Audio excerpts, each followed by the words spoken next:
Now, the question is this, that how do you link with modern science? Very good question. I'll try to answer, but it is little difficult because you have to have deep knowledge of both science and medicine to understand that. So science, of course, has not reached that extent to really fully understand the process.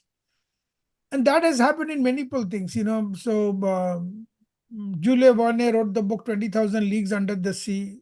At that time, there was no submarine. Today, there are at least 1,000 submarines from different countries which are sitting in the bottom of the ocean. And he wrote about going to the moon. Nobody went to the moon. Now there are multiple things. Even India sent IA to the moon, and India is planning to send. China is planning to send human to the moon. America is planning to restart sending humans to the moon. So it's possible, and maybe in the next 50 years we'll start having civilization in Mars also. So the question is, science progresses. So what is science fiction today becomes no more fiction, it becomes science. So you cut out the word fiction, it becomes science. Similarly, what looks like fantasy or metaphysics today, you cut out the meta and it becomes physics. For example, I'll give you a very simple example. The whole universe is one single connected whole, right? Because it's supposed to be coming from one creation. That's what Rig Veda says. It's one single creation. So you should be able to communicate with the entire universe. But Einstein said, no, you cannot. The fastest thing that communicates with each other is the speed of light. So if you have to go to the next star, Proxima Centauri, and if suppose there's a civilization in one of the, which they think it's quite possible, one of the planets going around that star, it will take you 4.2 years, because even if you go at the speed of light. Now 4.2 years at the speed of light. So whatever science said, based on science, whatever Rig Veda said is complete nonsense. You agree to that? So if I have to go to the other end of the universe, it will take me forever. But today we know, based on quantum physics, what Rig Veda said millions of years ago, because we don't have the dates for Rig Veda. Somebody says 10,000, somebody says 15,000, somebody says we don't even know. Because when Rig Veda was written, that was thousands of years after it was actually propounded. Because you remember, even Patanjali just wrote the Yoga Sutra. He is not the father of the Yoga Sutra. The father we don't know. We think Shiva is the father. But it was written down for the first time by Patanjali. And even that we don't know the timing. So there's 5,000, 10,000, 15,000. So now we know there's a phenomena called quantum entanglement. So one electron in your body, Nitya, knows what is happening with one electron at the other end of the universe. So Einstein was proved wrong. Einstein did not agree with it. Initially he said, this is spooky action. This cannot be true. But Niels Bohr said, no, that is the truth. The whole universe is one quantum whole. It can communicate. You do not need a third element like sound. I'm talking to you, you're hearing me. Why? Because sound is carrying my information to you. If I put in a light and you see the light, because light is being carried to you so you can see it. Light and sound are third party elements. You don't need a third party because it's one whole. You may not know what you are doing, but your electron in your body knows what another electron in the other end of the universe is, and that is called quantum entanglement. And just to prove Einstein wrong, 3 people got Nobel Prize last year. But they proved him wrong almost 15 years back. But Nobel Prize always comes late, doesn't come immediately. And 3 different groups who helped through multiple experiments to prove Einstein wrong came last year. So you have to understand science develops. So let me give you a simple example. Everything in the body needs energy. So for my brain to do whatever it does, computing, I mean, we don't even have a computer that is equivalent to a cockroach's brain. Remember that, leave alone human brain. So this amount of computing needs energy. But now there is enough proof we possibly do not have or can provide that amount of energy. So how does brain do it? Brain possibly gets energy from something else. It uses what possibly is called quantum phenomena. I don't want to go into details now. Uses a quantum phenomena. So there are indirect evidences that there is energy body which runs a lot of things, because 2 plus 2 unfortunately is not equal to 4. We find 2 plus 2 is equal to 5, 6, 8, 10. So where is this extra thing coming? That is coming because we are actually not the physical body alone. We are the quantum body, we are the quantum self, we are the energy body. So, Leave Dr. alone the Ray, soul. Dr. Ray, are there any specific neuro studies or specific experiments that you can help us connect? No, Um, but there are, because this is theoretical aspects of how brain works and the energy dynamics of the brain. We do have experiments in lower animal, for example, in case of a leaf. So suppose take my, can you see my hand? right, So suppose this is the leaf. Okay. So a leaf is green in color because it produces chlorophyll. The chlorophyll factory is here.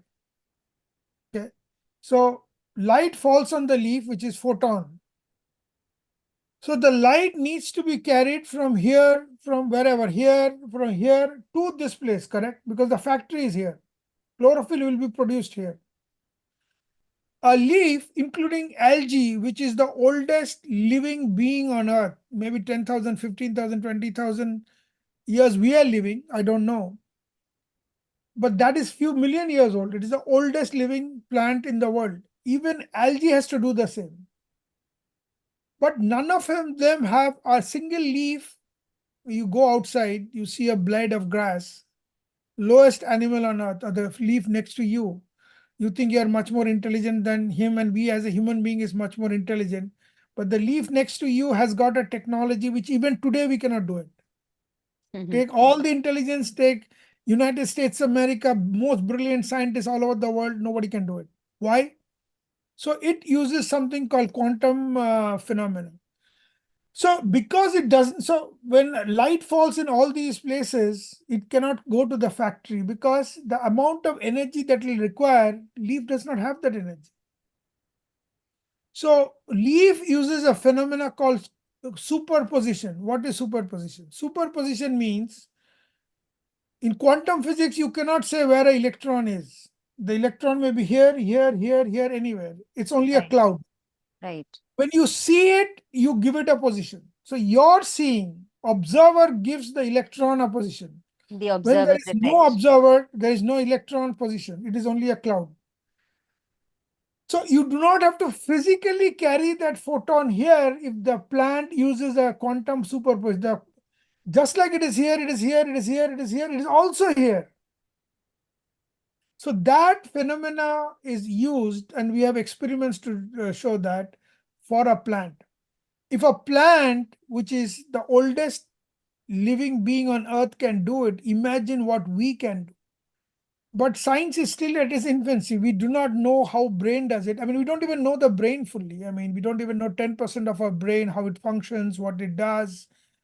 But this is one of the phenomena maybe the brain uses to, because brain, it is clear, does not have that amount of ATP. ATP is the currency of energy. Just like in India's currency is rupees, you got to buy something, you got to pay in rupees. In America is dollars. Similarly, the energy currency of the body is ATP. Brain does not produce or have enough ATP to do the amount of computing that it is doing. So where is that energy coming from? Does it use energy coming from the energy body, or does it use a quantum phenomenon? Because the energy body is part of the quantum self. So we don't know. Science is in its infancy. Maybe it'll take 50, 20, no, 50, 100, 200 years to understand. But one day we will. So, how have these insights for you influenced the patient care, in your journey? So Uh, it has influenced very clearly, because I tell patients, I don't go ahead and tell patients that I'm doing I'm referring you to a bypass surgery, or I'm doing a procedure on you so that I can cure you. I'm lying through the nose. If somebody does if we in cardiology do a stenting, there are some process that I do as a cardiac electrophy which is curable completely. But most of the disease are not cured by the process. Like if you do stenting or if you do bypass surgery, how do you what exactly do you do? So it is like you have a roof and your roof is broken and you're having water coming in. So what would you do? Would you change the roof, or will you put a bucket and say, I've taken care of my roof? You will not put a bucket and say that, right? You're going to change the roof. So when you do stenting, when you do bypass surgery, all that you're doing is you're putting a bucket so that the symptom goes away, Mm. chest pain goes away. If you have to cure yourself, you have to have a yogic lifestyle. You have to have meditation to bring down stress. You have to use meditation to bring down inflammation. You have to do physical yoga or asanas for cardiovascular health. And asanas are not enough. They are very small part of the entire yogic tradition. You have to do pratyahara, that is concentration. You have to do dhyana, mindfulness, and then you have to do meditation, because these are the things that can change your brain. So your brain produces toxic chemicals when you're in stress, and that leads to heart disease, that leads to stroke, that leads to cancer, that leads to a bunch of things. And that can only be stopped when you change your lifestyle, eat the right food, do things in the right time, stop getting stressed out. Now, if you're born on earth, you will get stressed out because there's financial downturn, there's two wars going on. The question is, you have to create that balloon with the stress will come and go, but not damage you. And that's what meditation or that's what yoga does. What, as a doctor, what would you like to see as, at the intersection of neuroscience and spiritual studies of consciousness? What kind of future research, if given an opportunity, would you like to see that kind of bridges neuroscience and human consciousness?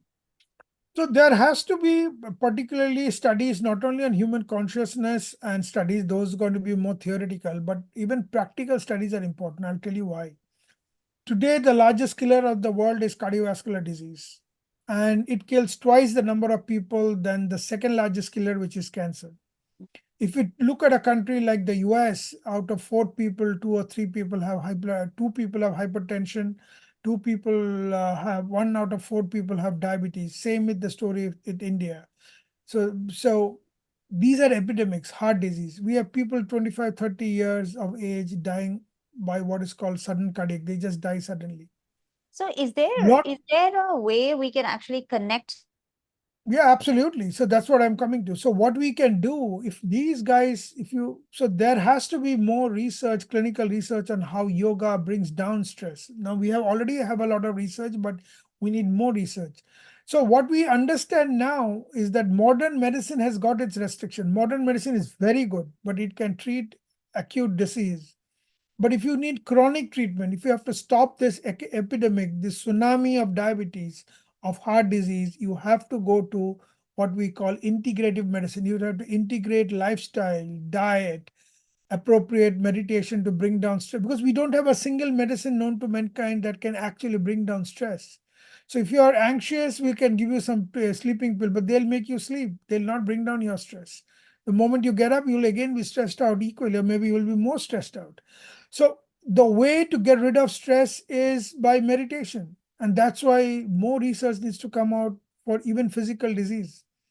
Now, as far as neurophysiology goes, yes. So similarly, there needs, now we have technology that we can go inside human brain without cutting open somebody's brain. Like once upon a time, we had to put in electrodes into the human brain to read things. Now we can use functional MRIs, we can use PET scan, we can use SPECT and other things. So we need to do more research to find out about neurophysiology, how human consciousness. Maybe we may, or at least we'll get some glaring understanding of where we stand, Yes. because that's why I mean, this is a sort of a decade of psychiatry. We're having newer drugs coming out, we're understanding the brain better, and this needs to continue. This needs to continue both at the physical level, because as I said, to curb this epidemic of diabetes, sudden cardiac death, heart disease, heart attack in young people, you have to bring in yoga, meditation, mindfulness to bring down stress, bring down inflammation. On the other side, you have to understand the mechanics of yoga also, because if you do not understand the mechanics, you cannot go to the root of yoga, which is very essential.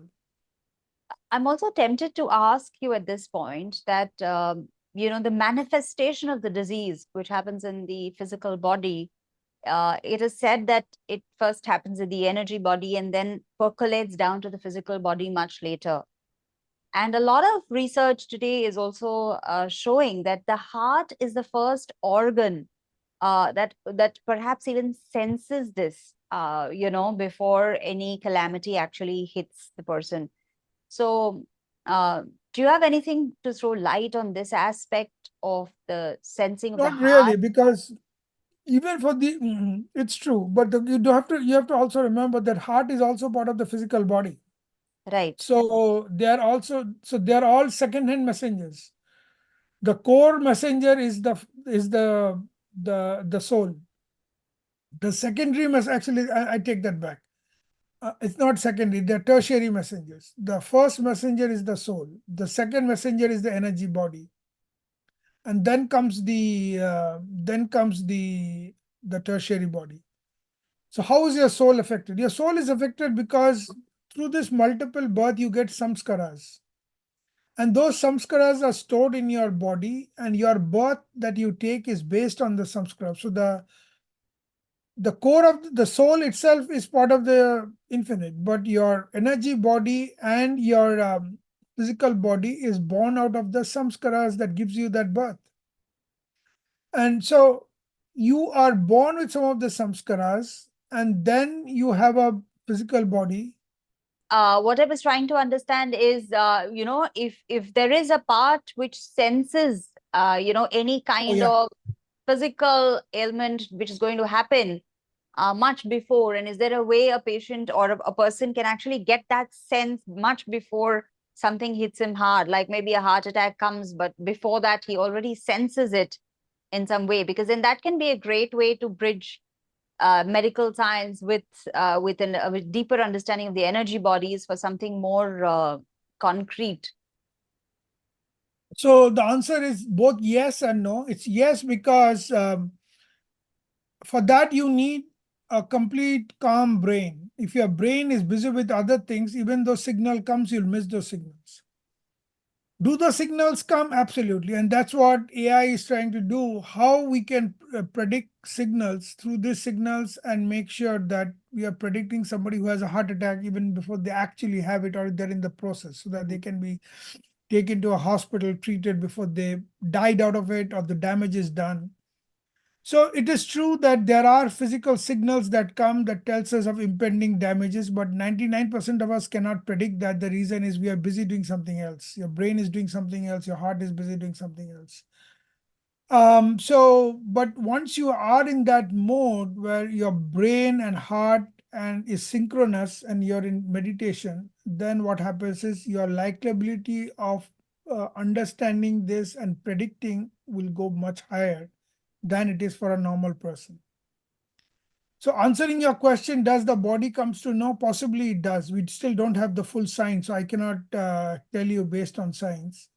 But possibly it does, and that's why using AI and other things, we are trying to find out what are those signals that will predict.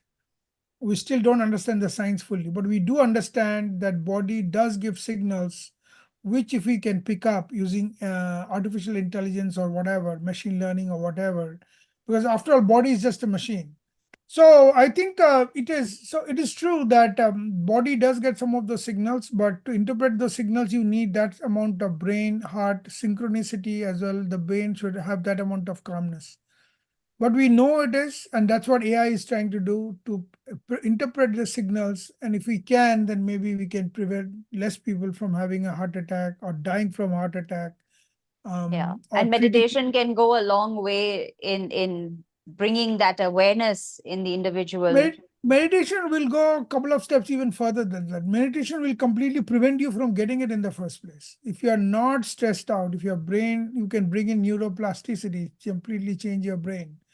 You will not get it in the first place. It's no question of predicting it. You'll Right. not get it, full stop, because it's stress that creates all this heart disease, inflammation, stroke, and all this diabetes mellitus. So if you can stop inflammation, you're done. You're not even going to get it, leave alone predicting it.